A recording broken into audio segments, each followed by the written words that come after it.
시청자 여러분 안녕하십니까? 복지TV 뉴스입니다. 국민연금을 원래 받을 수 있는 나이보다 앞당겨 받는 조기연금 수급자가 매년 증가하고 있습니다.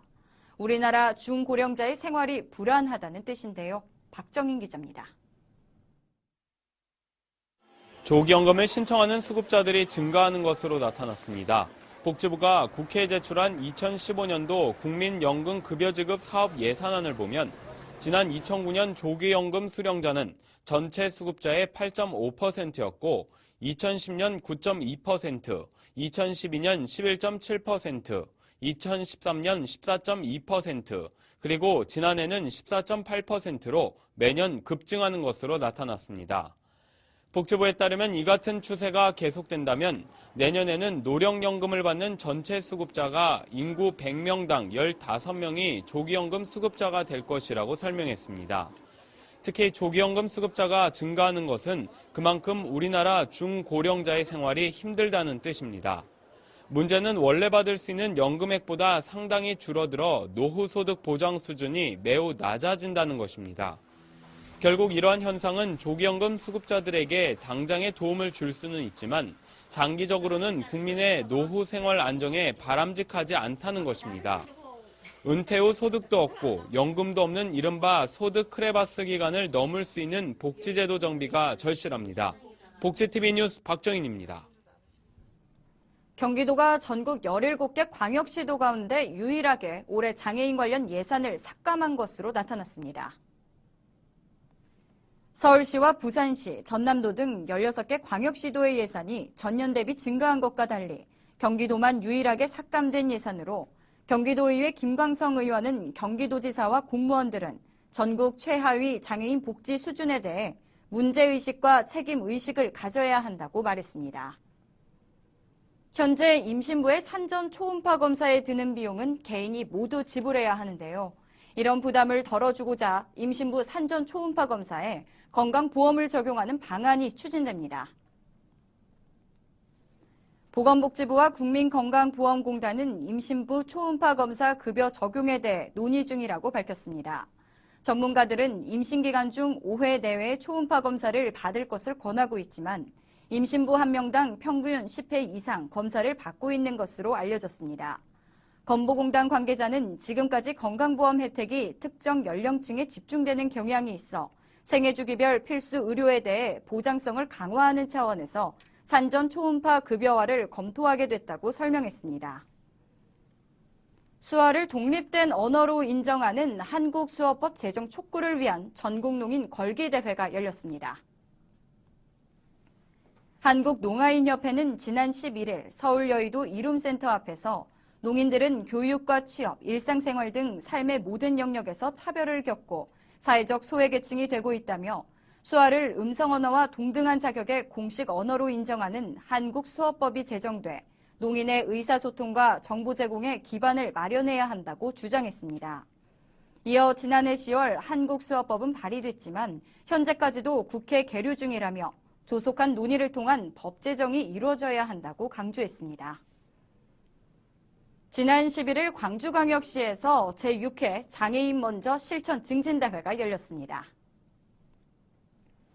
장애인 먼저 실천 광주광역시 운동본부가 주관한 이번 대회는 생활 속에서 불편을 겪는 장애인을 먼저 배려하고 더불어 살아가는 운동을 실천한 이들에 대한 시상식이 이어졌습니다.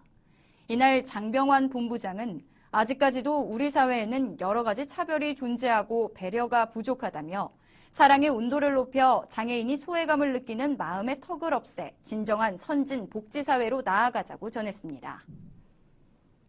시각 중복장애인을 위한 전문 교육재활센터인 설리번 학습지원센터가 문을 열었습니다. 현장에 김지환 기자가 다녀왔습니다. 지난 11일 국내 최초 시각 중복장애인의 전문 교육재활기관인 설리번 학습지원센터가 서울시 종로구 청운동에서 첫 시작을 알렸습니다. 이날 열린 설리번 학습지원센터 개관식에서는 센터의 설립을 기념해 감사예배 형식으로 진행됐으며 실로암 시각장애인 복지관 김선태 이사장, 새정치민주연합 최동인 의원 등이 참석했습니다. 설리번 학습지원센터는 시각중복장애 어린이부터 성인까지 다양한 교육 사업을 실시하는 전문 교육 재활기관으로 시각중복장애인들을 원만한 사회 구성원으로 성장시키고자 설립됐습니다. 이 아동들이 단순한 학습뿐만 아니라 일상생활에서 필요한 재활 훈련들을 꾸준히 실시해서 아이들이 지역사회에서 잘 적응하고 가족들과 행복한 삶을 영위할 수 있도록 그런 목적을 가지고 설립하게 된 센터입니다. 설립원 학습지원센터는 앞으로 5세부터 7세의 시각장애 유아를 위한 조기 교육 지원 사업, 20세부터 30세의 시각중복장애 성인에게 일상생활 및 직업훈련 등을 제공하는 사회적응 지원 사업 등을 운영하게 됩니다. 복지TV 뉴스 김지현입니다. 김장철을 맞아 어려운 이웃을 돕기 위한 사랑의 김장 담가주기 행사가 경기도청 잔디광장에서 열렸는데요. 따뜻한 나눔이 있는 그곳, 최현미 기자입니다. 경기도청 잔디광장에 모인 250여 명의 봉사자들. 김장을 담그는 손길이 분주합니다. 잘 절인 배추를 천연 양념으로 꽉꽉 채우느라 시간 가는 줄도 모릅니다. 경기도 내 다문화 가정 주부들도 김장 봉사에 팔을 걷어붙였습니다. 한가주처럼 하니까 너무 재밌고 맛있는지 모르겠는데 저희가 먹을 때는 너무 맛있으니까 아마 할머니들 좋아할 것 같아요. 이렇게 담근 김치가 모두 4천여 포기. 추운 날씨에 쉽지 않은 작업이지만 맛있게 먹을 어려운 이웃들 생각에 즐겁기만 합니다. 매년 하는 행사지만은 굉장히 주위에 어려운분들이 많이 계시는 것 같아요. 그래서 우리가 이 김치를 나눠드려가지고 또 올 겨울 좀 따뜻하게 이렇게 나시고 더욱더 힘내셔가지고. 사랑으로 담근 김치는 독거노인과 복지시설 등 도내 어려운 이웃 1,200세대에 전해졌습니다. 김치를 받은 이들도 고마움을 감추지 못합니다. 사랑과 정성 가득 김치 전해주셔서 감사하고요. 식사 때도 먹고 또 볶음밥도 만들어 먹고 맛있게 잘 먹고 있습니다. 봉사자들의 따뜻한 손길이 추워진 날씨를 걱정해야 하는 이웃들의 마음을 훈훈하게 녹여주었습니다. 복지TV 뉴스 최현미입니다.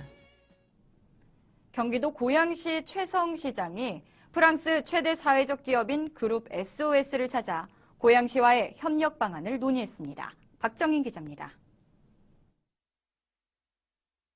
경기도 고양시가 프랑스 최대 사회적 기업인 그룹 SOS와 협력 방안을 논의하기로 합의했습니다. 최성 고양시장은 그룹 SOS 임직원들과 직접 만나 사회적 경제의 실현과 사회적 기업의 육성 방안에 대한 의견을 교환했습니다. 우리 한국이 약간의 사회적 기업 열풍이 불고 있는데 저희들이 좀 잘 몰라서. 그룹 SOS는 고양시와의 구체적인 협력을 위해 11월 중 고양시를 방문해 추가적인 협력 방안을 논의하기로 했습니다. 한편 최 시장은 이번 유럽 방문길에 아시아에서 최초로 세계 최대 규모의 자동차 모터쇼인 2016 아시아 SM 모터쇼를 경기도 고양시에 유치했습니다. 세계 최고 수준의 이런 자동차 튜닝 모터쇼를 유치하게 돼서 친환경 자동차 클러스터 사업에 큰 의미가 있을 것 같고요. 또한 독일의 태양광 도시로 유명한 켈젠키르헨시를 방문해 두 도시 간의 친환경 도시 개발을 위한 양해각서를 체결했습니다. 복지TV 뉴스 박정인입니다.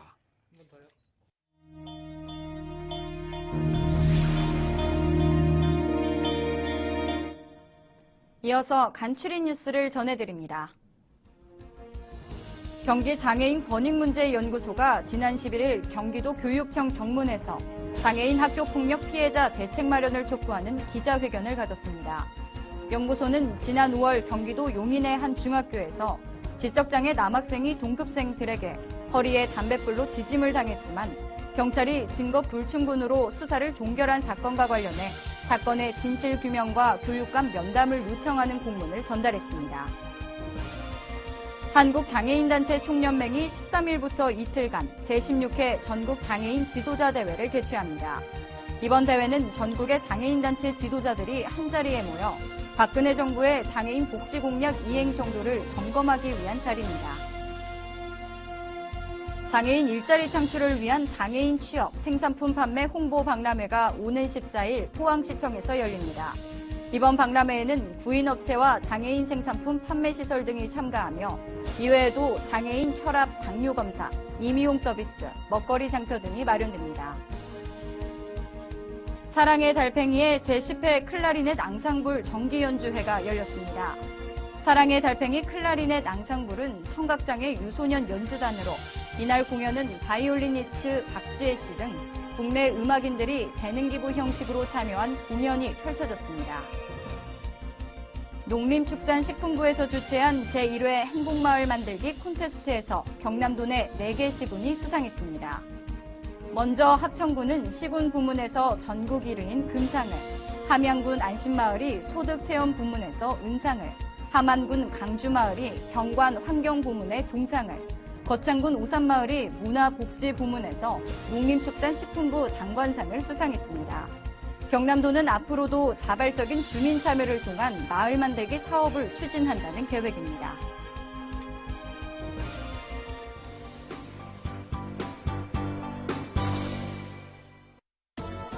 미리 보는 장애인 신문 시간입니다. 1072호 장애인 신문의 첫 번째 기사는 장애계 단체와 한국보건사회연구원이 장애 등급제 폐지 이후 이를 대신할 장애 판정 체계에 대한 개편 연구 결과 간담회를 열었습니다. 개편안에 참가한 한신대 변경희 교수는 장애인 개인의 경제적 상황을 포함한 사회 환경적 요인과 욕구 등이 반영된 개인별 맞춤형 서비스 지원이 가능하도록 설계됐다고 설명했습니다. 반면 장애계는 지금은 장애인 등록제를 포함한 전체 장애 유형에 대한 논의가 우선돼야 한다며 판정 도구가 우선적으로 논의되는 것은 잘못된 것이라고 주장했습니다. 두 번째 기사입니다. 인강원에 대한 처벌을 요구하는 장애계 단체와 인강원의 자녀들이 계속 다닐 수 있게 해달라는 부모들의 호소가 뒤섞였다는 기사입니다. 현재 서울시는 인강재단 법인 이사진에 대한 전원 해임 명령과 인강원 폐쇄 조치에 대한 논의가 이뤄지고 있지만 인강원 원장을 비롯한 관계자들은 서울시 행정 조치에 불응하고 있다는 내용입니다. 마지막 기사입니다. 지난 4일부터 8일까지 인천에서 진행된 제34회 전국장애인체육대회의 각 종목별 명장면 사진이 실렸습니다. 종합우승은 경기도가 차지한 가운데 육상과 양궁, 휠체어 댄스 스포츠, 농구 등의 사진을 보며 다시 한번 전국장애인체육대회를 되새겨볼 수 있습니다. 지금까지 미리 보는 장애인신문이었습니다. 이야기가 있는 시간, 오늘의 한 컷입니다.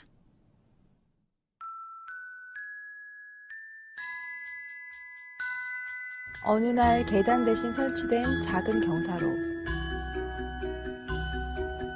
경사로 덕분에 조금씩 변한 일상. 어머니는 유모차에 자고 있는 아기를 깨우지 않게 되었다.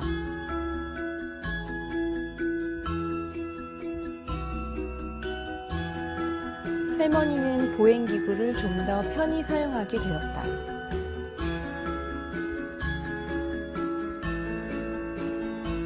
아이들은 계단을 못 보고 넘어지는 일도 없어졌다.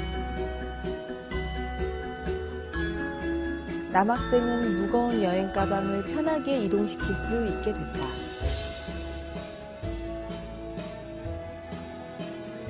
이 모든 것은 장애인을 위해 설치한 경사로 덕분이었다.